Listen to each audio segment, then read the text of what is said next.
That's not a quick speed chop. Check it out. Bam! I bought a motorhome. Well, what's left of a motorhome. I'm a professional. Don't try this at home.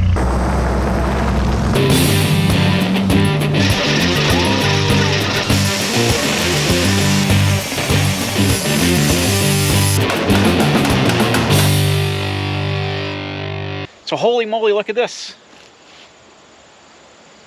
Got an 86 Ford E350 motorhome here. It used to be motorhome on the back. I was away at Hershey at the swap meet, and the guy I got it from, Bruce, he demoed the whole back of it while I was gone. I got a couple of pictures. Let me drop those in here. Kirk.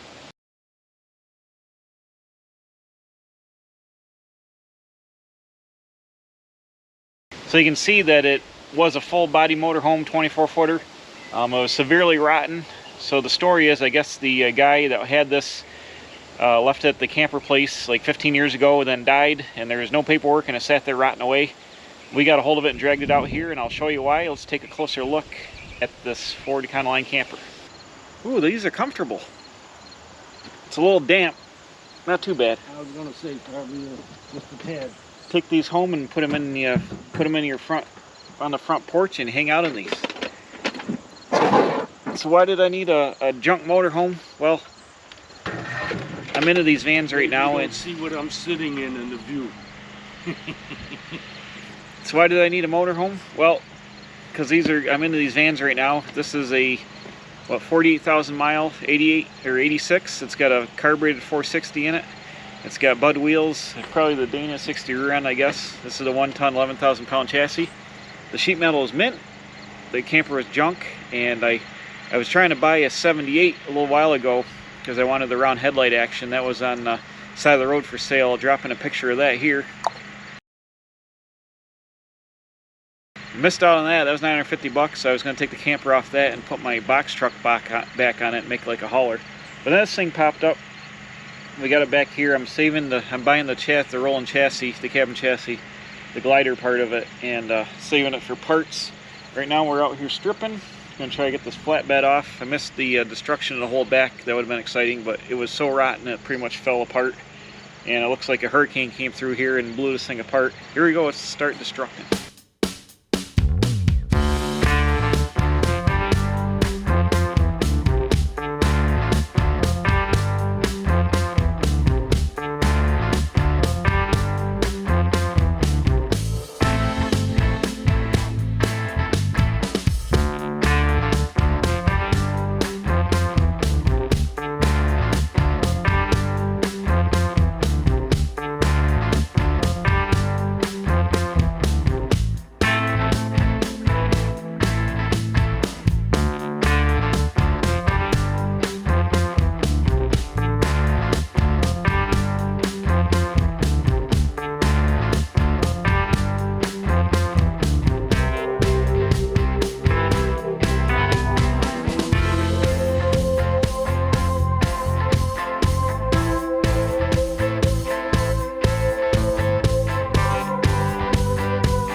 that, man. This thing's coming apart pretty hard, even though it's rotted. We got a smash through. We're working our way. We're halfway up. Past the wheels. Bruce is going to torch the back like 7 feet of this thing off because I don't need all this extension action. And yeah, I'm just going to keep peeling. Got a ways to go. Peel it off, and then we'll go from there. Well, here we are. It's the next day. I ran out of battery on the demolition process there. But I got my Ford truck over here. We got a huge load of most of the camper is in the back of the camper. That's going to the dumpster. But let's take a closer look at this van, why I bought it. So what we got here is, this is an 86, I believe, E350. They lengthened the chassis. I think originally these things had like a setup for like a 14-foot box for like your U-Haul truck, stuff like that, with your regular stack cutaway chassis. So they lengthened the frame for the motorhomes. Here you can see the weld there and the weld there. They put in about 4 foot, and they did a nice job. They welded this centerpiece in, and they plated it all the way around.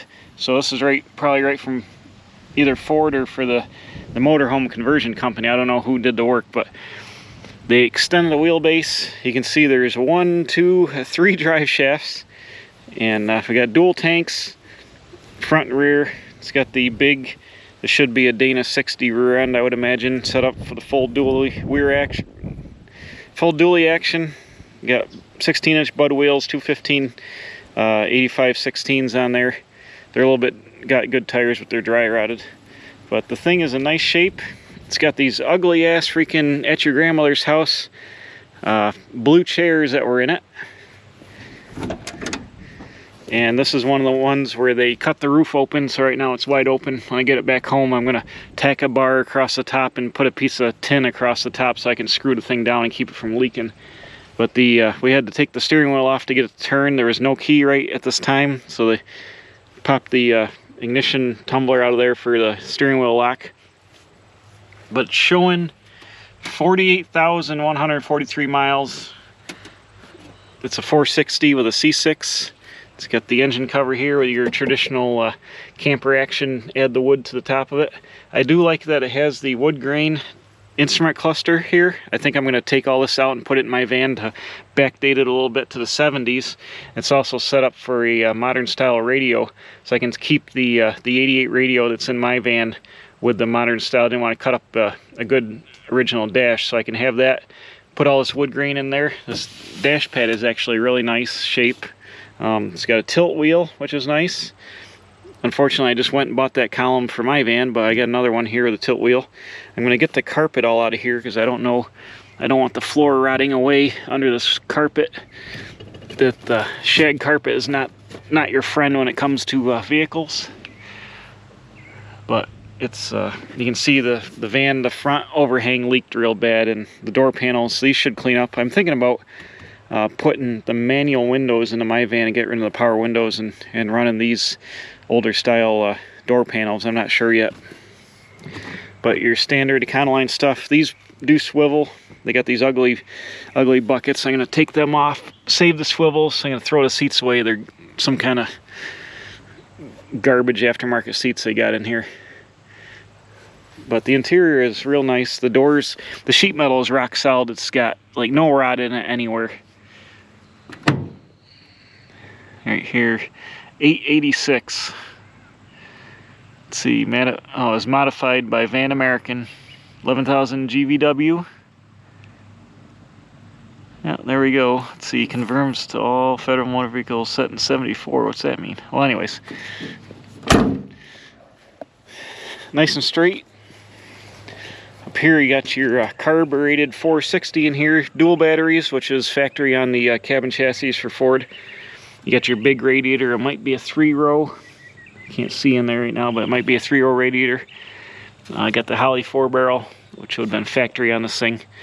So this is a, let's see, original plug wires there, Motorcraft plug wires. The front end is in a really nice shape. I'll probably use this bumper on my van because this is completely really nice chrome and very straight. But the rest of the sheet metal is in excellent shape. There's one tiny little ding in the fender right here. But that's why I bought it, for the 460 drivetrain, the dual wheels, the Bud wheels, and the mint sheet metal. If I want to do another van that was rotted out or wrecked, now I have a whole front clip I could easily splice onto another van. I could even take the sheet metal off and build a I've got some big old Studebaker truck cabs, 1.5-ton truck cabs. I could set one of them on here and do an old school like a flatbed or ramp truck, use this full rolling chassis. They have the big block power and all that, the disc brakes, and do an old school body swap. That might be an option.